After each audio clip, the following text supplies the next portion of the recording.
Hi everyone, it's the Cinema Dude, and welcome back to my channel. We are in the 31 days of Screamtober. Last week we discussed how I got into horror and why I love the genre so much. If you've been following me on my Instagram page, we've had different decades for the first 7 days, and now we're doing some random stuff here and there. So I appreciate you guys watching the videos, and if you're checking out my Instagram as well. So we have a special video today. I have a special guest, my friend Anthony. Anthony, Hello. thank you for joining me. Yes. We are at Anthony's house today, not the Cinema Dude household. So, but today we are going to discuss our top 5 favorite horror movies. So we have some honorable mentions, and then we're going to go 5 to 1. So, Anthony, you can kick it off. So, what's your honorable mention? All right, so I got 3 movies I have honorable mentions in. It is Cabin in the Woods, It Follows, and Dead Silence. Okay. I have to say, It Follows probably would have been on my honorable mentions. I do enjoy that film. The first time I watched it, I was like, okay, but it seems to grow on me just because it's such an original idea. Exactly. Some of the concepts don't really work of how they kill it and things like that, but some of the scenes in there are very frightening, especially ones with the long shots of, all of a sudden you're seeing somebody in the background, you're like, oh shit, that's the person. You don't even know if it actually is the person or not, like at the ending of the movie. Right. And the soundtrack of that movie is very nice. I like how it's in the 80s. Yes. And I also, too, enjoy about that one is it has that weird vibe of that. You think it's set in the 80s, but then all of a sudden they have that weird, like, clam phone, so it's almost like it's blending time, so even that, like, messes with your senses, too. Oh, yeah. Dead Silence, I'm not a really big fan of. What do you think about that one? With me, I'm a big James Wan fan. Okay. So I like with his movies is I like to see a twist. And with that movie, I love the twist at the end of it. And I just think with ventriloquist dolls, I think they're kind of creepy. So that's why I kind of like that. And then what was the other? And the other one is Cabin in the Woods. I think it's a very original movie. I like especially the one scene where they had like all the elevators and they released all the monsters and they all attacked. I think it's one more memorable scene in that movie that I like. That movie, it's kind of funny because my girlfriend Carrie, she doesn't really like that movie. I think she had a bad experience watching that movie before, but for me it was kind of the same thing with her. Is at first I was like, but the more and more I got into the genre and was like, oh, I get that reference. Oh, I get what that's from. Oh, I see what they're spoofing here, or the tropes that they're showing. It definitely builds on the movie. So if you are first starting to get into horror, it might not be your cup of tea, but if you're a lifelong horror fan, it definitely works out as that. What's yours? My 3 are Psycho. Oh. Alfred Hitchcock's Psycho. The What We Do in the Shadows. Great movie. And Night of the Creeps. Psycho. I don't know what can you not say about that? 60 years this year. I just feel like that's Hitchcock's best film. A lot of people say, well, it's, Rear Window, or it's, I can't think of it, like The Man Who Knew Too Much, or some of those ones, or The Birds, or things like that. But I feel like everything comes together in Psycho. Just everything he's worked on throughout his whole career just comes in there. You have the famous shower scene. Bernard Herrmann's score, I think, elevates that movie 10 times. I mean, you can watch the movie without the score, and it's vastly different. Not just for the shower scene, but just in general. It has a very, hypnotizing. I know we've watched it before on, the Blu-ray and stuff of it, and, once the movie's over, how the menus play over and over again, and it plays the theme, and it's just such I want to almost say like a relaxing theme, but it's one of those things of it has this sound to it that lulls you into the sense of security, and then scenes like that happen. But overall, I mean, Anthony Perkins is phenomenal in the role of Norman Bates. I think the twist, I mean, now it's but because everybody knows it, but that twist in the movie of, he's things like that, I think elevates it as well. And that it's shot in black and white too. Yes. They did it as, all television camera stuff. I think that adds to that kind of realistic feel to it. What We Do in the Shadows. First off, I love the TV show. Love the movie. Actually, you were the one that you recommended it, so I have to thank you for that. And Taika Waititi's just kind of his sense of humor, and you see that then when he goes to some of his other movies like Thor Ragnarok and things like that. But just kind of the dry sense, and some of the quotes from there. Oh, well, we're werewolves, not swearwolves, and things like that, of where it builds this mythology within this little movie, but then it's like, oh, where does that go? And then the TV show has definitely expanded on that. And then Night of the Creeps is just another great 80s horror movie that I love. Fred Dekker of Monster Squad, and he did this movie as well. Just having those tropes of 50s movies and bringing them into the 80s. And you have Jason Lively, who me and my girlfriend Carrie met last year at ScareCon. He does a great performance. The great Tom Atkins is in there, and just the quotes, thrill me. Well, girls, your dates are here and they're dead. And just those kind of playing on the tropes and kind of spoofing it, but not in a way that sometimes movies do now, where it's so over the top, but it's just subtle enough. And they all have different horror directors' last names and stuff like that, so that's kind of cool. But so we got through the honorable mentions. Let's start with your number 5. My 5th favorite horror movie that I have on is Scream. Okay. I do like Scream. I think when I was a kid, I always liked, do you like scary movies? I always liked that mystery. You had to figure out who that killer is at the end. That's why I like that type of... Those are kind of like my genre type, figure out who is the mystery, trying to figure out who the killer is type movie. But I always liked how the killer always kind of different, how like Michael Myers always just walking, but it's actually the guy who's chasing someone, trying to figure out. And I always like teenage, high school type horror genres type thing. Almost similar to like The Faculty when I was like in the high school students. But Scream has always been. I also like the show too. But that was always like a movie I really cared for. Scream was one for me at least, where I remember when I was younger, and again, I really didn't get into horror until about 8 years ago or so. But I remember, not those bad scary movies, not Ghostface, and you see the costumes all the time. You're like, what the hell is this? But seeing it now, and again, it's another one of those movies that, first off, it plays on the tropes of the old slasher movies from the 80s and stuff like that, but throwing, having the friend that, here are the rules of a horror movie, you gotta follow this, and having those things throughout the movie. And I also think the nice thing about that movie too is that you think, when you first start watching, you think, okay, Drew Barrymore is going to be throughout this whole movie, and they're like, not happening. She was on the cover. But the characters are so well thought out and fleshed out that you really are like, oh, let's see these people through to the end. So I think now, it does have that 90s sensibilities, which I think a lot of that stuff after that, I Know What You Did Last Summer, and a lot of those other ones, Urban Legend, I feel like they all kind of have that 90s sheen to it. So sometimes it does date it, but I still think, it definitely reinvigorated the slasher, genre for that late 90s, early 2000s period. And you don't see that many that much.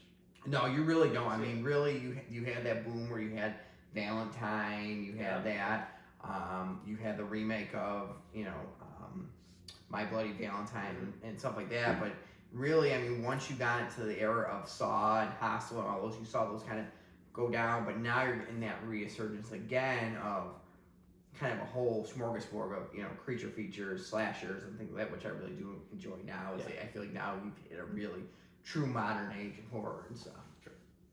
So what do you got for 5th?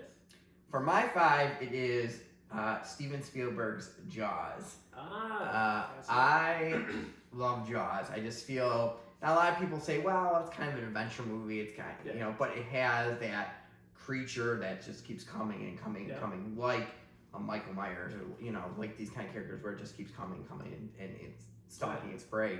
But it also has that sensibilities of the the creature features from the 50s and stuff. But I just think the story is well done. It does run a little bit long. Me and you saw it at the drive-in, a month or so ago, and I was like, man, I don't remember it being this long. It was long. Very long, yeah. I didn't think it was that much. Yeah, and it's one of those things that I think when you're watching at home, you're like, okay, but then watching on the big screen, you're like, yeah, this is really long. But there's such, like I said, good acting, good, suspense in that film. The effects, of them, because the shark wasn't working, the animatronic shark, they're saying, okay, we're not going to show a lot of it. I think enhances the film, tenfold. I think just this John Williams score again. Oh, amazing. Right, elevates that movie just like Psycho does with Bernard Herrmann's score, but I think John Williams scored, and everybody knows everybody knows that. And I think, everybody say, oh, everybody's afraid to go back in the water and stuff like that. But seeing it as a kid, I think that's a movie where, like, I go to Charlotte Beach and stuff, and it reminds me. It might not be anywhere close. We're not going to have a shark here or whatever. No. But that kind of feeling of, hey, every time it's the summer, out here reminds me of Jaws. Yes. And that kind of, having that imprinted in your brain and stuff, I think helps the movie immensely. What's your number 4? Number 4, like I said, how I like James Wan. The 4th one I have is Ghost. Deals with ghosts is The Conjuring. I do like The Conjuring. I remember my group of friends, we went on the early screening for it, and we were scared shitless out of that. Especially the scene where they're in the house and they're doing the game, and they saw the creature on top of the thing and jumped on top of him. That movie, I think, is I could still watch and still be creeped out by the movie. I think it's very well done. But yeah, I think it's a good movie. Do not watch that movie in the dark. Oh, no. Me and Carrie did that one of the first times that we watched it, and Carrie's friends were with us, and we watched it at her house, and I was terrified to drive home that night because I was like, nope, not today, Satan, because, again, I feel like, and I've noticed this recently with me, slashers and those kind of movies, whatever, it doesn't scare me because I know it's in the. But the thing with ghost movies, I don't know what it is, but that and The Orphanage both scared the living piss out of me because I was like, oh my god, is there somebody in the backseat of my car? Like, is there a ghost right there? Am I about to see a ghost? Like, I was terrified of The Conjuring. Like, it's a great movie. It's probably one of my, be on an honorable mention down the list a little bit more. But it's another one that just, it has that feeling, and it's well shot, and Patrick Wilson does a great job in that film. Ron Stevenson? Who's the guy? He's the guy in Office Space. The dad. He plays the dad in that movie. He does a good performance. Farmiga. Yeah. And so, but it gives that kind of, and again, just the effects. It looks, it's not all CGI effects. Oh, no. Probably some of those effects were practical effects too, but there's those moments like when the thing is on the chest, or when she's in the basement and the thing does the clapping, and you're like, no. So I definitely agree. That's a good spot for that one. Yeah. Oh, what do you got for the 4th? So my 4th is one that Carrie showed me, and now it's become one of my favorite movies, and we showed this for the 2000s, and that is American Psycho with Christian Bale. Yeah, that's a good one. For some reason, this movie, when she first showed me, I was like, okay, that was pretty good, like, it was funny. But now showing all my friends, that aren't into horror and stuff like that, they're like, what the hell did we just watch? But it's so funny. Like, to me, I find it more as a comedy than as a horror movie. There are horror things in there, but, like, do you like Huey Lewis? And, like, that whole scene, or I have to return some videotapes. Like, just, like, some of the sayings that Christian Bale says in that movie are just, I find hilarious, because, like, everybody around him is just oblivious to whether or not he is a serial killer or not. Well, I remember when, because Jared Leto was in it. Yeah. That whole scene when he kills Jared Leto, that is just funny to me, just how he's, like, dancing around. Yes. Thing. And then he kills him, he's like, I killed him, right. And it's just like, But just to see, like, and then, like, he calls his, like, lawyer, and he's like, I thought bad things, and, like, and he blows up the car. Yes, and yes. Now, there is some, like, I don't know, there's, like, the scene with the cat where he almost kills, like, the cat, or, like, he kills, like, the dog. I'm like, yeah, okay, you know, I'm not big into, like, people, whatever, it's a fake movie, but, Yes. like, still, like, I'm, you know. But I don't know, for some reason, that movie is just, I find it hilarious, and, like, but again, it's a look at 80s greed and excess, and like these people don't care if he did do it, but then at the same time too, is it all in his head? And he's like, so it's a mystery, right? To figure out what if it's going. So with that, what is your 30 spot? All right, my third one is It. Actually, I haven't decided with the original or the remake. I like both. So I can't really decide what I like because I do like Tim Curry's version and Bill Skarsgård's version of it.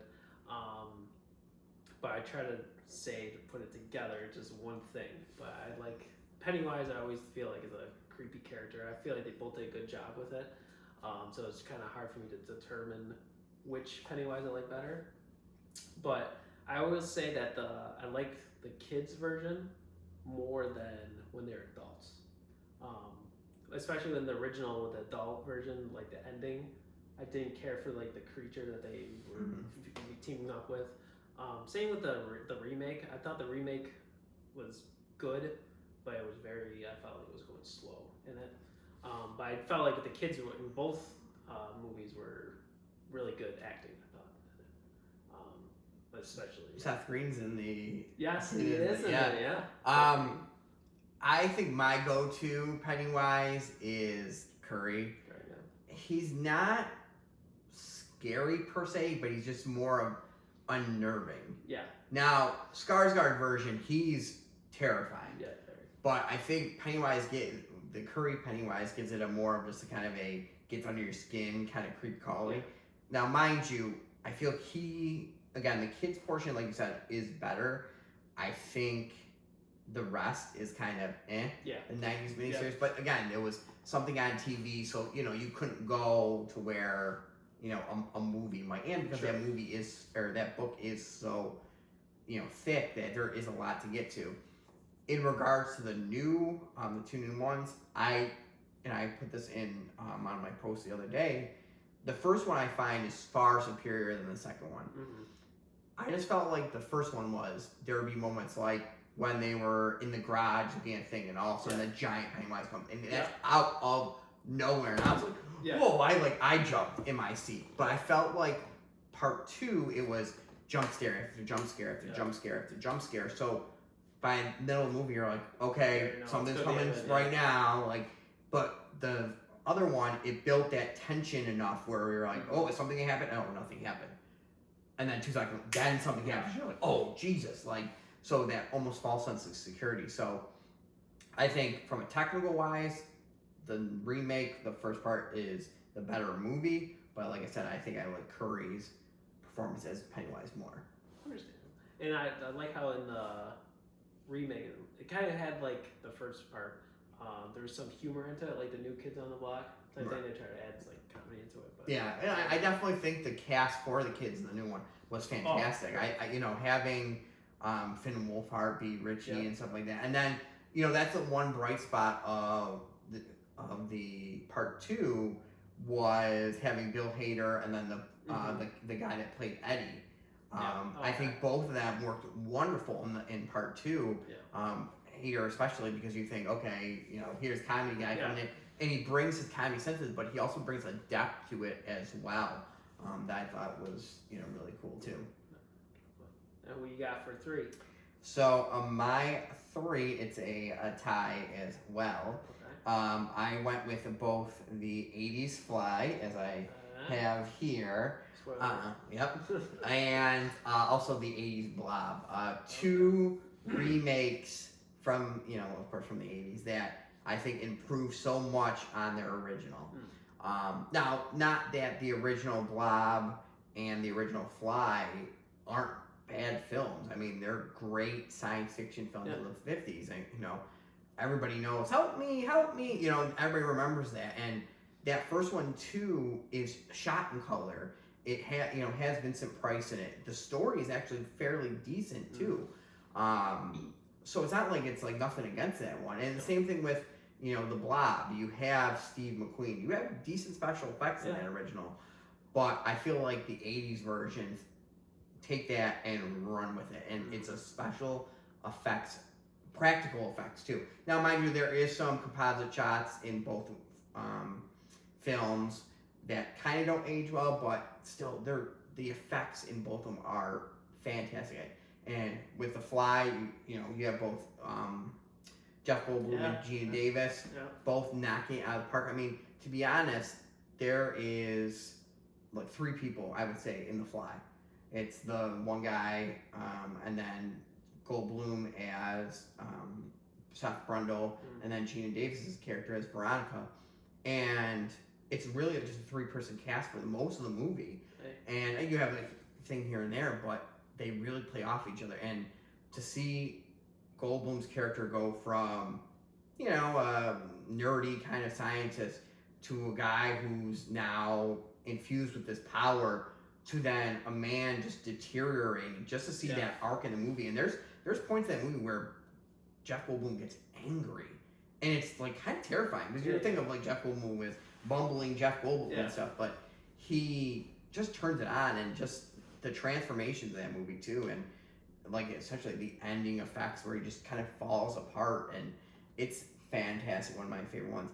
Same thing with The Blob. You have this movie where, again, they're going off tropes of the 50s where you're thinking, oh, hey, this one character is going to be our main hero, and it's not going to happen.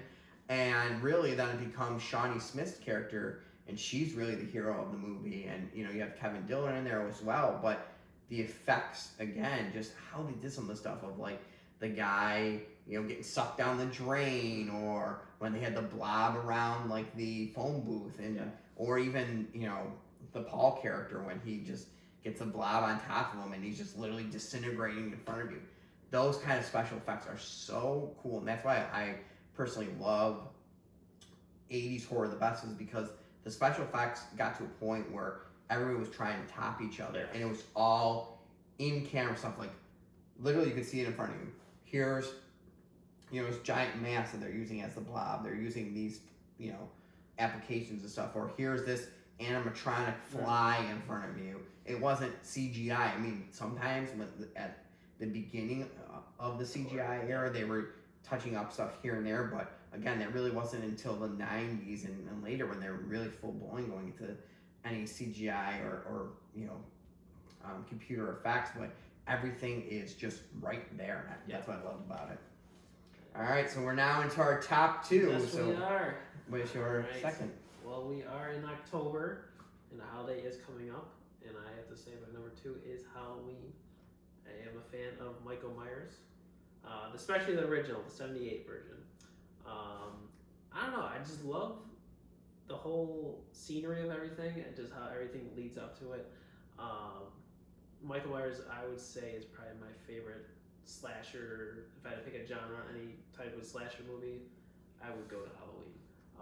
They do have a lot of them. I actually, personally, I don't mind the Rob Zombie versions, but I feel like Halloween will always be close to me for slasher type movie. And I always get happy when Halloween comes up. Now, I have to admit that Halloween was also my number 2. Okay. I am a big fan of to me, the first, the one I picked here was the '78 version, the original. I think just everything about it, that's what starts the slasher genre. Yeah. I mean, there was, pro slashers before the Giallo genre, but this really set everything into motion. But you have, amazing performances by Donald Pleasance and Jamie Lee Curtis. You have just a memorable killer, and if you really think about it too, it's such a simple costume that they made too. Literally overalls, and they took a William Shatner mask and painted it, and boom, there's Michael Myers. So it's not that hard too, but the just music in general. Yes, Carpenter's score in that is just like the Psycho score, just like the Jaws score. You have Carpenter's score where everybody knows when it comes on, oh, that's a Halloween score, or you have the Harry Manfredini Friday the 13th. Everybody knows that. So I just feel that's my favorite, but 2's not bad. 3 I love. I think, and now 3 is now getting kind of its rightful place. Again, people are, like, oh, there's no Michael Myers, but the original plot was after that it was going to be anthology films, which I wish almost that there was no Halloween 2 back then, and then 3 would have been 2, and then you would get a new story and see where that would have gone, because I think that's a cool concept. 4, I've actually grown on 4. I think the beginning is it's probably my favorite opening, just because you have the outside and it shows all the pictures of like the Halloween decorations and the, and the leaves rustling and stuff, and that's like perfect encapsulation of Halloween. 5 and 6, not really big fans of those ones. H2O at a time was okay. It's really dated itself now. Resurrection I absolutely hate. That's terrible. The zombie ones, I can see why people like them, but they're not my cup of tea. I know you're a big Rob Zombie fan. Devil's Rejects would be the only one that I would say would be an enjoyable zombie film for me. I just feel like that making everything, oh well, it's white trash, Michael Myers and stuff like that. I don't know. I think sometimes it's better to show less than more. I mean, like the beginning of the the first one, they show, okay, he kills his sister and that's it. Well, why? There was no explanation. I think when you start explaining stuff too much, then it just you lose that mystique. But the 2018 version, I think, back to its roots. I can't wait for next year. I wish it was this year, but we can wait till next year for Halloween Kills. But which not too keen on that title, but hey, whatever. Right.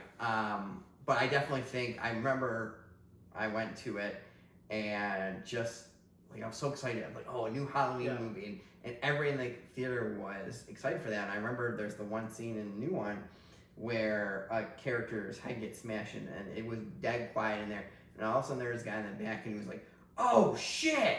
And then he was like, "Oh," and everybody started laughing. And he was like, "Oh, I'm sorry." But it was just having that kind of interaction with the horror community at the time. I think it was good. But going back, I just feel like Halloween is a perfect horror movie. It's one that you could throw at any time, but now that we're getting close to the season, it is, time. And you could say, well, some of it's dated because it's the 70s and stuff, but it really doesn't date itself. I mean, there's something in there. It's like, hey, we're going to the disco, or we're doing this. It's just, the cars and some of the fashion, but that's really it. But good choice on both of ours. We're thinking on the same thing. All right, let's go to your number one. Number one, like I said, I'm a huge James Wan fan. And I don't really consider it a slasher. I wouldn't put it as a slasher, but I have to say it is Saw. And when I was back in middle school, right when that first Saw came out. My brother's the one who told me about it, so I ended up watching it. I thought, I don't know, to me it was a different type of horror to me. I always thought Billy the Puppet, Jigsaw, just the mask and everything with the tricycle. I thought the costume was amazing. So that next Halloween, that's what I dressed up as. I especially, like I said, I love movies with twists. And I thought when I saw the first Saw, I was like, I would never saw that coming, and you couldn't bet on that. But then what I like about Saw, like I get how some people don't like it because it's gory, and like I could get past the gory stuff, but like with the traps and everything, if people just watch the whole movie and just see that there is a storyline, it's not just random killings of just traps, I feel like people will appreciate it more. But Saw will always be my favorite movie of all time. Okay. Well, we've talked about this before, and it's not my cup of tea. Yeah. I will have to admit, though, the first one does have more into it than what they get to in the later sequels and stuff. And I think by a certain point, they were just kind of throwing stuff at the wall and seeing if it sticks. Yeah. At least in my opinion. But that was James' only one, too. Right. So he only did the first, and then he produced it, but never directed it. So I think that first one, because it's such a high, intense... if you want to, because really, there's really only one or two traps in the first one. No, it's more towards the end. The Latin series, they start doing more traps. It's really not many people in that one. But it's more of like intense, will they get out type thing. Yeah. So that one I like if I had to watch one, I think I would go back to the room. But again, like I said, I think that whole kind of period of the mid 2000s to probably like 2010 of that and Hostel, just that kind of torture porn era. Yeah. Not my cup of tea. I know some people really enjoy the Hostels and movies like that. I wasn't a fan of that either. Hostel. I didn't care especially when they slipped the back of the. Yeah. So I think you can do it, and you can do it like the first one where okay, there's some gore effects and stuff and whatever, but I think when you start doing it over and over again, that's just like okay, it loses its steam. Kind of like the same thing too. Like they had all the Paranormal Activities. The first two I think are fantastic, but then you start pumping them out. Everybody knows the gimmick, and it loses that thing. So, but good choice on that one. Thank you. And what is your number one? My number one is a horror comedy. This one definitely is a little more comedy than horror, but I saw this movie when I was in kindergarten. Oh, Just and it's going to be 1989's Joe Dante's The Burbs. Good movie. Thank you. I love this movie, and I've told everybody out there that it's probably my favorite movie of all time. Just the comedy in it is just again, it's just like American Psycho. It's these lines that you just remember of Bruce Dern saying, "Hey Pinocchio, where are you going?" and just the storyline of it, and thinking, "Hey, okay, you're watching. What's my neighbor over there doing?" That kind of sensibility of what's my that kind of what are they doing? Oh, their lawn is not cut. Oh, this and that. And as a homeowner now, I'm like, oh my god, I can understand why and things like that. And I think nowadays, I think that movie is more relevant too. But you have great performance by Tom Hanks. You have Bruce Dern. You have Carrie Fisher in there. Yeah. Corey Feldman is in that movie too. The guy from Children of the Corn. Yes. I can't think of it. Courtney Gaines. Okay. And he's one of the Colplexes. Yes. What was it? Slavic, and you have Henry Gibson and Brother Theodore in there. So you have a great cast in that movie. But Dante's direction is fantastic in there. The music, that's probably one of my favorites. I will listen to that score no matter what, especially the kind of the opening music or whatever, the main theme of it, and then the garage scene where it's so creepy that it just hooks you in and stuff like that. Like I said, when I was little, the first time I saw this movie I was at a friend's house, and it was maybe their birthday, or I was hanging out, and they lived down the street, and her stepdad had it on. And I remember seeing it, and I'm like, what is this movie? I'm like, okay. And we just went and played games or whatever, but it always stuck in my head. Because what stuck in my head is there was a scene where Henry Gibson's Dr. Colplex comes up, and he shakes Tom Hanks' hand. Yeah. And he has, paint, but they think it's blood or whatever. But I remember it as he was wrapped up in a bandage. And then there's a scene later on where Tom Hanks comes out of the house, and then they wrap him up in all bandages, he's hurt and stuff like that. So I thought it was a Tom Hanks movie with a mummy or something. Yes. And so I was like, what is this movie? So I searched it up, and Tom Hanks horror movie. Yeah. Eventually when I got a computer, and then I found it. And I was like, okay, it's this movie called Burbs. All right, let me find it. Found it, watched it. I'm like, oh my god, this movie is fantastic. Yeah. So going from something I saw when I was little to now, and like I said, it's one of my favorite movies. It is a great movie.